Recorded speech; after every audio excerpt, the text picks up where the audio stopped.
So this video is going to be about how to start your balcony garden in Japan. So the first thing you want to do is buy stuff.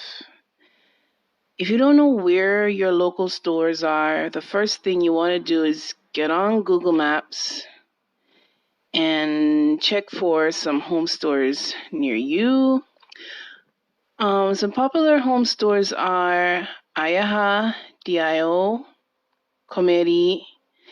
You could even check 100 yen stores like Daiso and Syria. So once you've located one of these stores, next you need to find the gardening section where all the plants are at. All right. And then from there, it's pretty 1, 2, 3, bada bing, bada boom.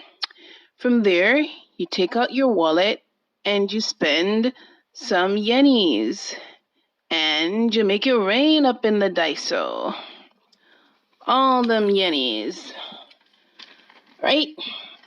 Then, as per my paper that I wrote for this video, you can spruce up your to-buy list as you like. But here are the basics that you're gonna need. You will need, first, gloves. You will need a trowel, that sticky thingy.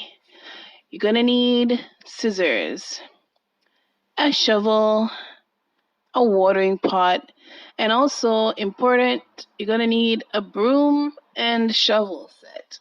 Why? Because you're gardening on your balcony, not outside. It's not outside, not the big outside. It's the small outside. So you gotta keep that outside clean. So, we're done with our basic list. Then, after that, you're gonna need to buy pots.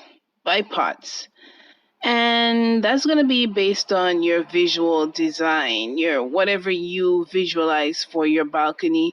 You know what your balcony looks like. I don't know what it looks like. So you need to have a visual before you get to the store. And that might mean actually measuring your balcony to get an idea of how much space you're working with and how many pots you could buy.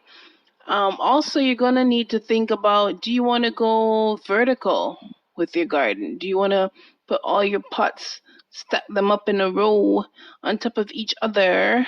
Or do you want to put the pots on the railing? That can be a really cute design too. Or do you just want to spread them out and say, fuck creativity, right? Only you can decide. Only you can put out forest fires. That's very random. But have a visual and do some measurements. Next, you're going to have to think about what you want to grow. What will determine the size of your pots is what you want to grow. So for example, if you want to grow traditional stuff like some carrots and some potatoes, then you're probably going to go for large pots.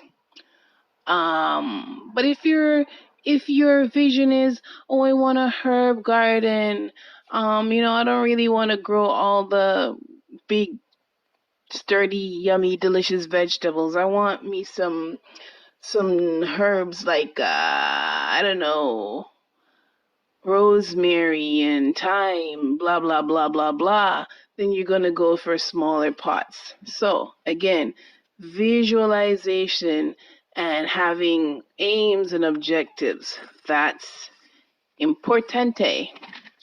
Next,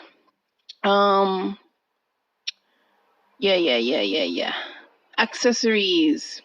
So once you have all that stuff checked, you got your accessories checked, you got your pots checked, the last thing you want to do is actually get the plants.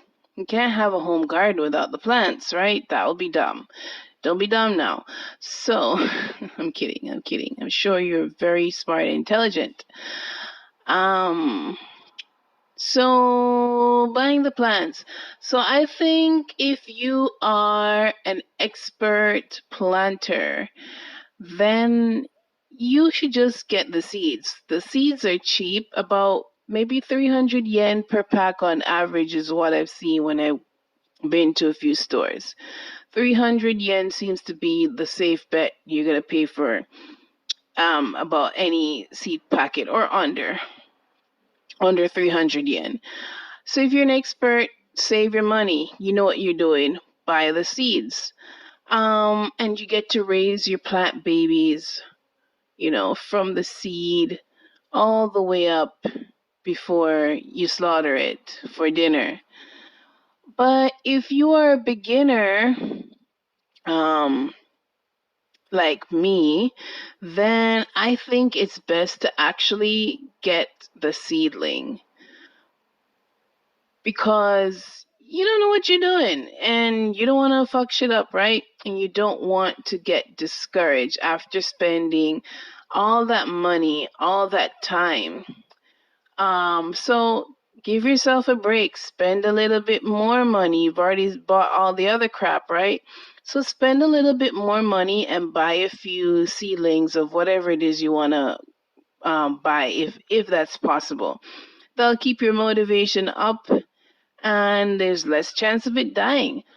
So, but it's gonna cost a bit more. I can't remember how much I spent on average for my seedlings, but it's not 300 yen. Definitely not. Unless you live in the Inaka, then you can get some pretty sweet deals in the countryside. But yeah. So, wrapping up now.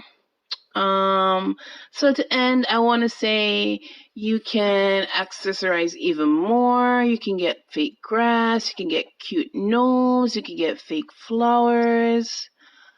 Whatever you visualize, it's possible. And it could be on the cheap if you're checking the dollar store. It doesn't have to cost you an arm and a leg. All of the stuff can be bought in the dollar store. But if you're more fancy, find yourself a nice home store and do your thing. It's all up to you. You are the master of your wallet. So, also, while I was doing my research, I found a few good sites you may want to see that had some tidbits on gardening in Japan.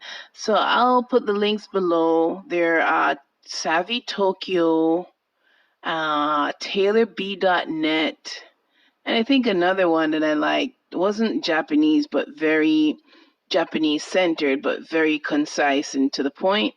I believe it was learneartheasy.com. So check the links in the description below. Thank you for watching. Please subscribe, and bye for now.